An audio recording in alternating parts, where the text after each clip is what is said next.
Assalamualaikum warahmatullahi wabarakatuh. Ananda Saliha kelas 3B. Apa kabar semuanya? Semoga selalu dalam keadaan sehat dan dirahmati oleh Allah Azza wa Jalla. Amin ya rabbal alamin. Kita bertemu lagi ya pada pembelajaran tematik. Sekarang kita masih belajar tentang makhluk hidup, yakni hewan. Sebelum kita memulai pembelajaran, ada baiknya kita membaca doa terlebih dahulu.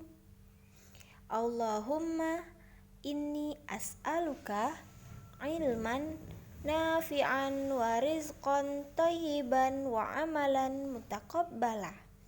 Mudah-mudahan Allah memberikan kita pemahaman yang baik ya. Amin. Nah, di sini Ibu Tari akan menjelaskan atau akan mengenali beberapa jenis dari ikan. Yang pertama ada ikan koi. Ananda Saliha bisa melihat gambar yang ada di video. Nah, itu adalah gambaran dari ikan koi. Mungkin Ananda Saliha sudah pernah melihat, apalagi mungkin ada peliharaannya di rumah. Jadi ikan koi ini berasal dari Jepang. Ciri-cirinya adalah yang pertama, ukuran tubuh yang relatif besar, yang kedua memiliki 2 sungut di dekat mulutnya, dan yang ketiga memiliki banyak varian warna merah, kuning, dan putih. Yang terakhir, kebanyakan ikan koi memiliki bercak yang membuatnya lebih indah. Selanjutnya ada ikan lele. Nah, di sini mungkin Ananda Saliha juga pernah memakan ikan lele ataupun mungkin ada ternak lelenya ya di rumah. Ikan lele mempunyai ciri-ciri fisik yaitu yang pertama, tubuhnya licin. Jika dipegang, tubuhnya licin. Yang kedua, bentuk tubuhnya agak panjang, agak pipih dan memanjang. Yang ketiga, memiliki kumis yang banyak dan panjang di sekitar mulutnya. Nah, ikan lele mempunyai kumis ya yang panjang. Itu adalah salah satu ciri-ciri ikan lele. Selanjutnya, warna dari bagian kepala sampai ekor berwarna hitam. Dan yang terakhir, warna tubuh bagian perut putih. Nah, di bagian atasnya itu berwarna hitam dan di bagian bawah yaitu bagian perutnya berwarna putih. Selanjutnya, kita akan mengenali tentang ikan mas. Ikan mas merupakan ikan konsumsi yang memiliki nilai ekonomis yang tinggi dan sudah menyebar di seluruh Indonesia. Nah, ikan mas ini juga salah satu makanan favorit Ibu Tari ya. Kalau digoreng enak banget. Bagaimana sih ciri-ciri fisiknya? Nah, ciri-ciri fisiknya yang pertama bersisik penuh. Yang kedua mempunyai 4 kumis di sekitar mulutnya. Yang ketiga warnanya banyak variannya. Ada warna ke orange, ada warna yellow atau warna kuning, dan kadang kita juga menemui ikan mas yang berwarna hitam.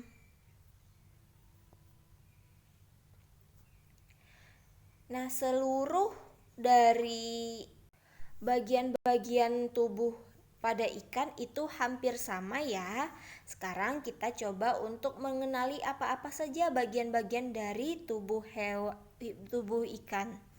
Yang pertama ada sisik. Bagi ikan yang bersisik, seperti ikan emas tadi ada sisiknya, berguna untuk sebagai pelindung tubuh. Yang kedua ada mata. Mata berfungsi untuk melihat lingkungan sekitar ataupun nanti akan mencari makan atau melihat musuh agar bisa berlindung. Itu gunanya dari mata. Selanjutnya insang. Insang berfungsi untuk bernafas. Sirip berfungsi untuk berenang. Badan yang ramping memudahkan ikan bergerak di dalam air.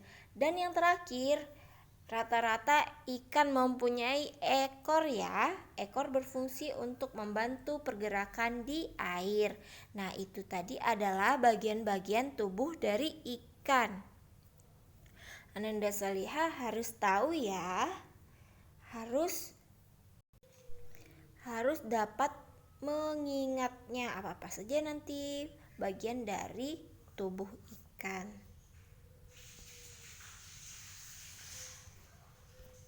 Selanjutnya, kemarin kita sudah belajar tentang daur hidup atau perkembangbiakan. Nah, ikan berkembang biak melalui telur. Jadi, ikan itu bertelur. Setelah bertelur, anak-anak ikan itu akan menetas. Adapun beberapa ikan memiliki kebiasaan yang unik seperti telurnya menetas di dalam mulutnya, yaitu pada ikan arwana. Jadi setelah menetas, anak-anak ikan itu menjadi ikan muda, lalu beranjak setelah ikan muda beranjak menjadi ikan dewasa yang siap untuk dikonsumsi. Selanjutnya ada perkembangbiakan pada kupu-kupu. Siapa yang suka sama kupu-kupu? Ibu Tari salah satu yang suka sama kupu-kupu ya. Kupu-kupu dewasa itu bertelur dan telurnya akan berubah menjadi ulat. Ulat akan berubah lagi menjadi kepompong. Kepompong akan berubah lagi menjadi kupu-kupu muda. Dari kepompong itu nanti akan tumbuh kupu-kupu muda, akan keluar dari kepompongnya kupu-kupu muda. Lalu kupu-kupu muda akan beranjak ke menjadi kupu-kupu dewasa. Begitu seterusnya siklusnya. Selanjutnya ya, metamorfosis daur hidup ikan tadi ya, kita belajar lagi. Yang pertama, ikan dewasa. Semuanya berasal dari makhluk hidup yang sudah tua, sudah bisa mereproduksi, yaitu ikan dewasa. Ikan dewasa menjadi telur ikan. Lalu ada larva. Larva itu seperti jentik-jentik juga bisa ya. Lalu larva tadi akan berubah menjadi ikan muda, dan ikan muda akan berubah lagi menjadi ikan dewasa, begitu seterusnya siklusnya. Selanjutnya ada metamorfosis sempurna dari nyamuk atau daur hidup pertumbuhan dari nyamuk. Nyamuk dewasa itu bertelur. Di mana nyamuk biasanya bertelur? Ya, nyamuk biasanya bertelur di air. Di air genangan, air selokan, air di kamar mandi. Banyak ya, nyamuk itu bertelur di mana-mana yang ada genangan airnya. Selanjutnya, telur itu akan berubah menjadi larva atau jentik. Larva atau jentik berubah lagi menjadi pupa.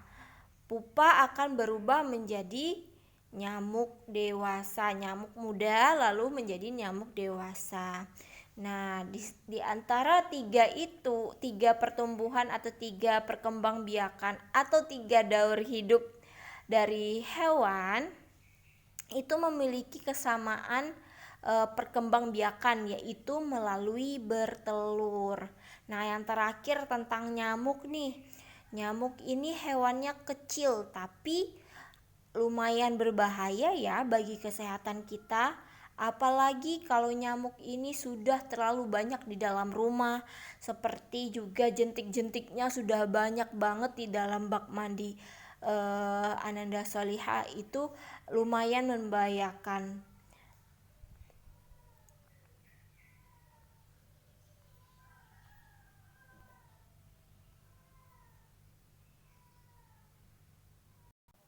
Nah, jika tadi nyamuk atau air genangannya tidak kita bersihkan, akan membahayakan bagi kesehatan kita ya. Terutama juga dapat menyebabkan demam berdarah. Penyakit salah satu namanya demam berdarah. Nah, maka dari itu, agar kita tidak terpapar atau terdampak dari salah satu penyakit demam berdarah itu, kita harus menjaga atau membersihkan lingkungan kita agar terhindar dari penyakit. Juga salah satu contohnya seperti nyamuk tadi, kita akan selalu membersihkan atau melihat apakah banyak genangan di rumah ataukah tidak menutup bak mandi. Kita harus sering atau harus selalu menutup bak mandi agar nyamuk tidak bertelur di dalamnya. Lalu misalkan ada genangan air, kita harus selalu membersihkan atau mengurasnya ya, agar tidak menjadi tempat berkembang biaknya dari nyamuk. Kalau misalkan sudah berkembang biak di rumah, itu juga kita harus mewaspadai atau itu akan menjadikan kita terpapar oleh penyakit, salah satunya demam berdarah. Nah, maka dari itu kita harus membersihkan lingkungan. Tujuan kita membersihkan lingkungan yang pertama, terhindar dari penyakit yang disebabkan lingkungan yang tidak sehat. Yang kedua, lingkungan menjadi lebih sejuk. Yang ketiga, bebas dari polusi udara. Yang keempat, air menjadi lebih bersih dan aman untuk diminum. Yang kelima, lebih tenang dalam menjalankan aktivitas sehari-hari.